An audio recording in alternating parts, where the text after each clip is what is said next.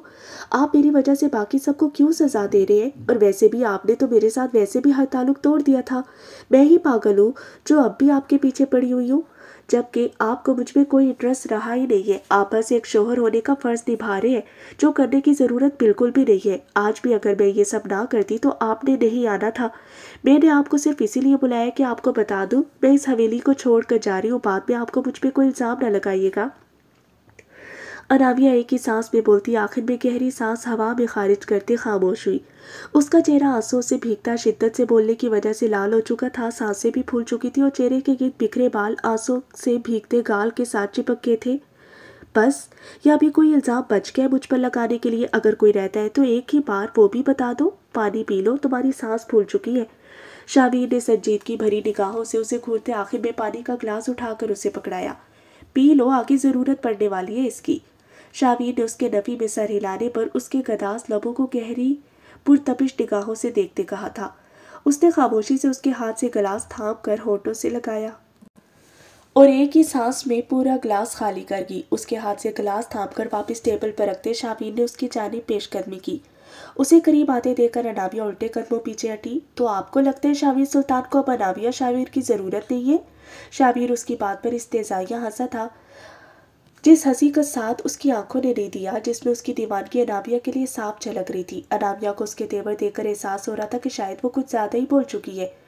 وہ پیچھے ہوتی وہاں سے نکلنے کا ارادہ رکھتی تھی، جب شاویر ٹیرس کا دروازہ بند کرتا، اسے بازو سے تھام کر گلاس وال سے لگاتا اس کے اوپر جھکا۔ فرار ہونے کی عادت آپ کی ہے، میری نہیں۔ اس کی بھی کی حرکت پر چوٹ کرتے شاویر اس کے چہرے کو تھام کر اپنے مقابل کر گیا۔ اس کے معاملے میں شاویر سلطان کو خود بھی سمجھ نہیں آتا تھا کہ آخر اسے کیا ہو جاتا تھا۔ وہ اس کے اتنا سب کچھ بولنے کے باوجود اسے کچھ کیوں نہیں کہہ پا رہا تھا؟ یہ لڑکی اس کی سانسوں میں بستی تھی، وہ اس کی خاطر کس کس سے نہیں لڑا تھا، پھر بھی وہ غصے اور ناراضگی میں اسے نہ جانے کیا کیا بول جاتی، مگر شاویر اسے کچھ بھی بولنے کا حق دے چکا تھا، کیونکہ پوری دنیا میں یہ لڑکی اس پر ہی اپنا حق جتاتی تھی۔ اس کے علاوہ وہ کسی کو اتنی اہمیت نہیں دیتی تھی۔ یہ انامیہ اکبر کا محبت کرنے کا انوکھا انداز تھا۔ انامیہ نے گھبرا کر اس کی جانب دیکھا۔ تمہیں اب تک اندازہ نہیں ہو پایا کہ تم میرے لیے کتنی ضروری ہو؟ پہلی نظر کی محبت ہو تم میری، تمہارے بغیر جینے کا تصور بھی نہیں کر سکتا۔ یہ چند دنوں کی دوری میرے لیے کس قدر اذیت کا باعث ہے اندازہ بھی ہے تمہیں؟ اور تم مجھے ہمیشہ ہمیشہ کے لیے چھوڑ کر جانے کی بات کر رہی ہو۔ تمہیں پانے کے لیے پوری دنیا سے لڑا ہوں میں۔ تم سوچ بھی کیسے سکتی ہو کہ تم کبھی مجھے چھوڑ کر جا پاؤ گی؟ ویسے تم میری نرمی کا ناجائز فائدہ اٹھا رہی ہو لڑکی، مگر میرا جائز فائدہ اٹھانا بھی برداشت نہیں کر پاؤ گی تم۔ شاویر اس کے ایک ایک نقش کو اپنے لفظ سے معتبر کرتا اس کے ہوش اڑا چکا تھا۔ میری ذرا سی محبت برداشت نہیں ہو پاتی اور تم میرا غصہ سہنے کی بات کر رہی ہو؟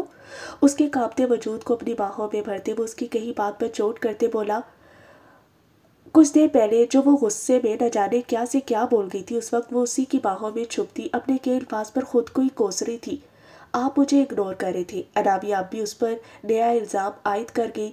شاویر نے گہرا سانس بھر کر اس کی جانب دیکھا۔ وہ اپنی سانس سے بحال کرتی اتنے الزامات کے بعد الٹا اس سے شدید خفا نظر آ رہی تھی، کیونکہ میں ناراض ہوں، اور جب آپ سے کوئی انسان ناراض ہوتا ہے تو اسے منایا جاتا ہے، ایسے خطرناک جھٹکے دے کر اس کو ہارٹ اٹیک نہیں کروایا جاتا۔ شاویر سلطان اسے یاد دلاتے پیچھے ہٹا تھا کہ وہ اس سے ناراض ہے اور الٹا منا بھی وہی رہا ہے۔ شاویر کو اپنی حالت پر اس لمحے ہنسی آئی تھی، جب آپ گھر ہی نہیں آئیں گے، شہر میں نہ جانے کیا کیا کرتے پھریں گے، تو میں کیسے مناؤں گی آپ کو؟ انامیہ نے اس کے دور ہونے پر شکوہ کناں نگاہوں سے اسے دیکھا تھا۔ وہ اس وقت نکھری نکھری سی کھڑی کھلے بالوں کی آبشار سے اپنے نازک سراپے کو ڈھکے شاویر کو سیدھی اپنے دل میں اترتی محسوس ہوئی۔ وہ بھلا اس لڑکی کے قریب رہ کر اپنے دل و دماغ پر کیسے قابو رکھ پاتا، جو ہر وقت اسے لڑنے جھگڑنے کو تیار رہتی، مگر پھر بھی اسے سب سے زیادہ عزیز تھی۔ اس وقت بھی اس کے مارے جانے والے تانے پر وہ اپنے ہونٹوں پر محسوس کن مسکراہٹ آنے سے نہیں روک پایا۔ کیا مطلب؟ آپ اپنے اس جملے یہ کیا کرتا پھر رہا ہوں میں کی ذرا وضاحت کریں گی ذرا؟ شاویر نے اس کے حسین سراپے پر اپنی بے باک نگاہیں کاٹتے اسے گھورا تھا۔ اس کے انداز پر انامیہ پزل ہوئی۔